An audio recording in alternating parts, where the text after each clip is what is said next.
Hello everyone! It's that time again where I choose a randomly generated TV show from the DVD collection my family has in their house. And I knit something based off of an episode that I see from there. Or, as the Voyager thing proved from last time, something based on the general series. It depends on what it is. So, there are 15 choices. I've already done 2 of them, so if I get The Good Place or Star Trek Voyager, we're going to give it another number. So let's generate the number 5. Star Trek Next Generation. All right. Classic. Absolute classic. So, Next Generation has 7 seasons. So let's find out which season I'm getting it from. I'm getting it from the first season. And let's find out how many episodes are in the first season.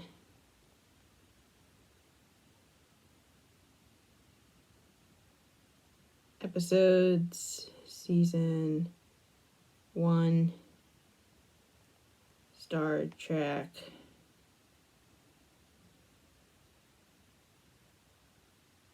$26. All right. So from 1 to 26.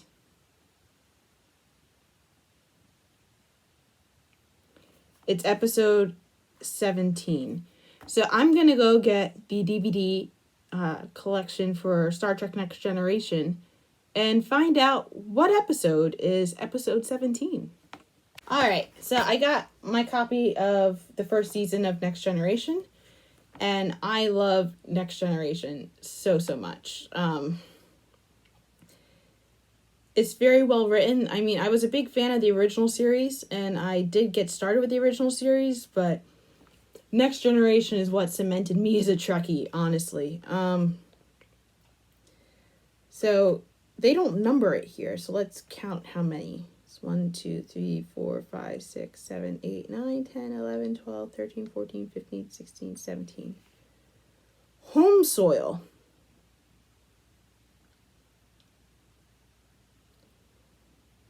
All right, so sometimes, sometimes you can look at an episode title and know, like, oh my gosh, it's that episode. Like the very first episode, Encounter at Now Point. No, I confused 2 of them again. Encounter at Farpoint. It's like, yeah, I know exactly what that is. Or like Skin of Evil, which I also know exactly what episode that is. That's a terrifying episode. But Home Soil, I don't remember what Home Soil is about. It sounds like a terraforming episode, quite honestly. Like one where they go to like a colony planet and they're trying to like change the environment of the planet so it's more fit for human habitation.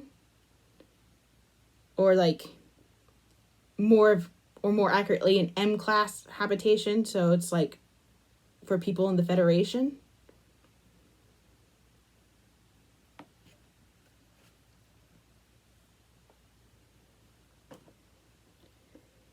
That's going to be interesting. I mean, so Next Generation has a wide variety of characters. I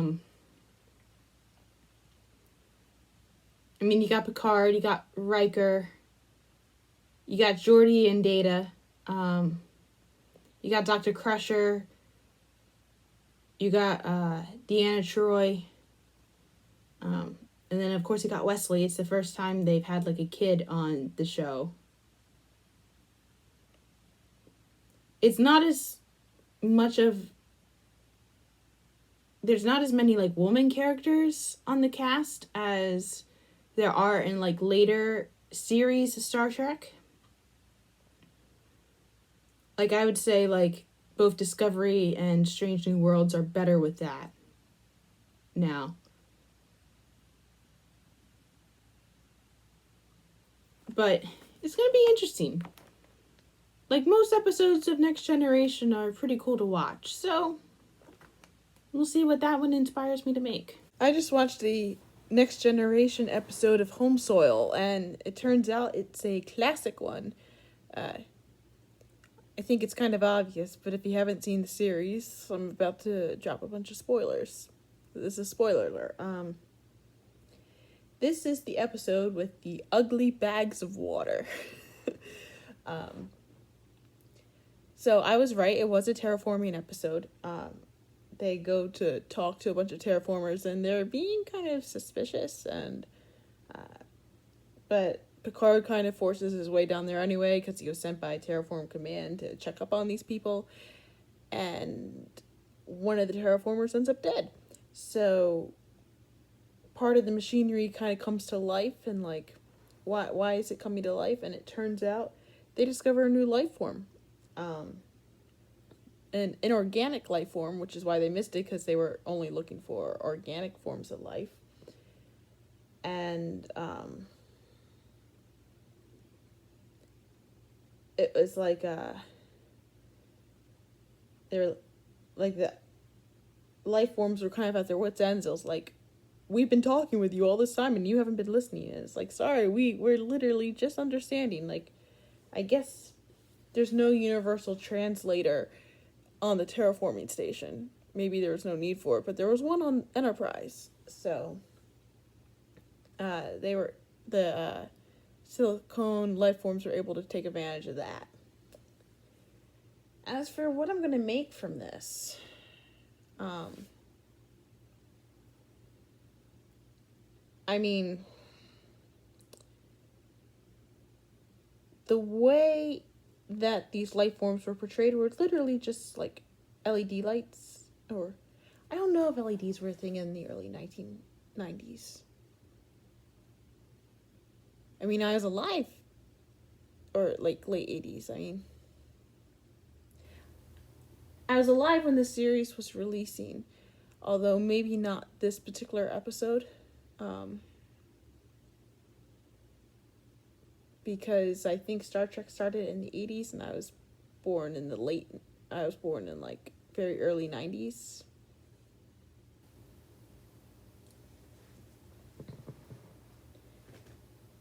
It's kind of hard to keep track of what technology came out when. Especially since so much of it has changed in my lifetime in general. But the characters had a lot more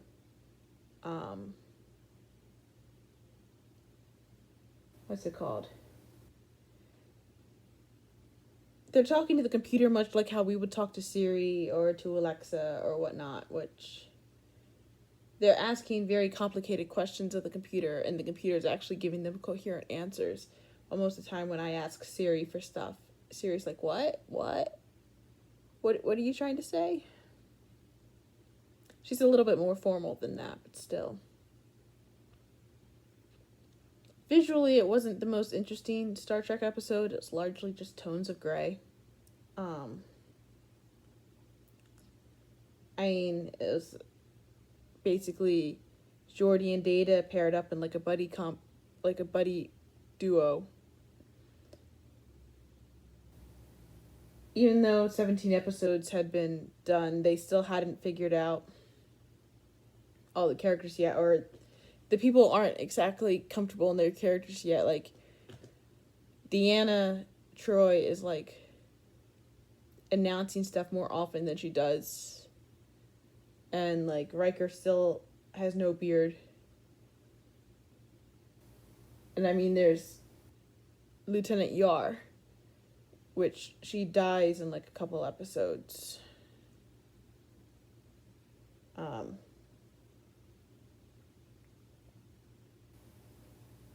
I mean, and like, there were characters that were there, but they were just standing there for a lot of it, like Worf and Wesley. I'm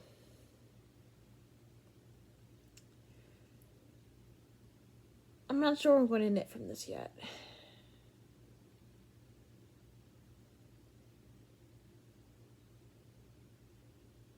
Although the new life form does lead to some ideas. Because the life form basically lives on like a thin layer of really, really salinated water. So like you have like these like flashing lights and patterns in the sand, which could create an interesting background for something. I've made the knitted object based off of the episode. So I realized after watching the episode of Home Soil that I kind of wanted to evoke the alien beings that the Enterprise crew interacts with. So, what do we know about these beings, right? We know that they're silico-based life form. They're not organic. They made that very, very clear. They're very intelligent, but they act kind of like a brain cell in a way, like one by itself, not so much, but multiple of them together, and they act very like they become a computer essentially. And then also with that, like on their native planet of, I think it's Falara 3, I just had to rewatch the episode while I was working on the project because it'd been so long. Like they live under the surface of the planet, but it's a very, very thin layer. So I decided to make an airy scarf. So this is what I worked on. Like I found a pattern in a book that I've made several things from before. And it's a very long scarf. It was supposed to be wider, but I didn't go as wide, partly because I wanted to emphasize the fact that they only like stay a couple inches below the ground, and like part of why the life form started rebelling, they're never quite given a name except like maybe microbrain or something like that. It's because they live in a really salty water environment, and the terraformers were siphoning off the water, and they were preventing against that. So I kind of just have it like open so you can see it's kind of like multiple in ones. It almost looks like a granny square. I also didn't go for as long as it wanted me to do because I had to work it side by side. I didn't work it like this. I worked it like this. And 240 stitches on the needle for each row is no joke. However, I am not done. This is missing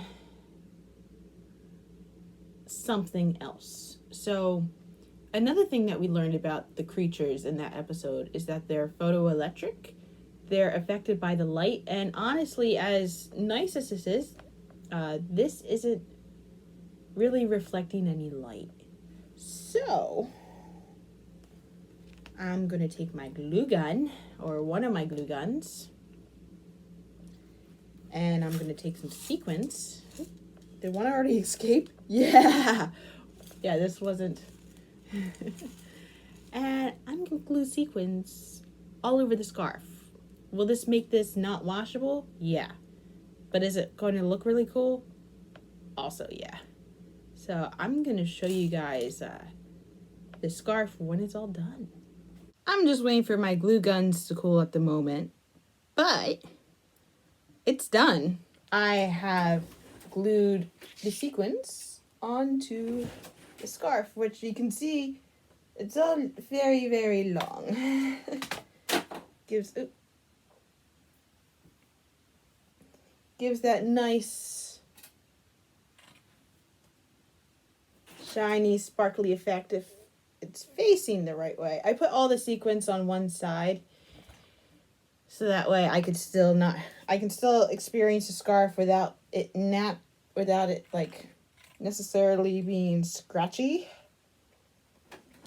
And we did run into a couple problems. I ran out of the proper size sequence I wanted to use, and oh, it's the other side. So by the time I came to the other side, the sequence got bigger because I ran out of the proper size, and I had sorted out some sequins that I didn't want to use because they were too golden in color, and I decided to use them anyway because that's what I had left. Only to find that some of the proper size had ended up on the floor. There are currently like silver sequins on my floor right now that will have to be picked up at some point. But honestly, it doesn't really matter because you can barely tell, which is probably why they got sorted with the silver sequence to begin with. Also, I ran out of my preferred glue gun size, which, what I'm about to say is going to sound like a real first world problem. But, like, there's a certain size that fits here, and I ended up finding enough sticks, but, I did have enough glue sticks to complete it, but I only had a certain size which only fit the scary glue gun, which is scary because one, I don't know how hot it gets. I mean, this is like a high temp gun, but it's still, I can kind of tell. But also two, there's no trigger, so I didn't know how I was going to control the glue. It turns out if I just stuck like another glue stick in here and pushed the glue, that's how it went out. But yeah, that's why there was aluminum foil in here, just so this could rest, because it didn't have a stand like these guys where I could just like put it on there as well. But I think it's just about to cool down now. But yeah, I can now wear a scarf that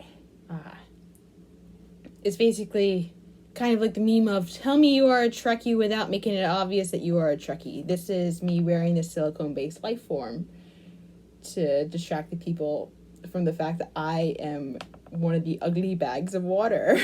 But yeah, I'm very glad though that the hot glue was very stringy. Like I collected this much string from like it like streaming from my fingers and whatnot. I did accidentally burn myself a couple times, but it doesn't seem to be that bad. It's very short contact.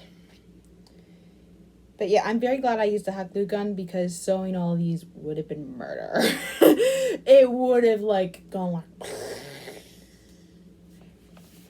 But yeah, that was today's entertainment. Have a nice day.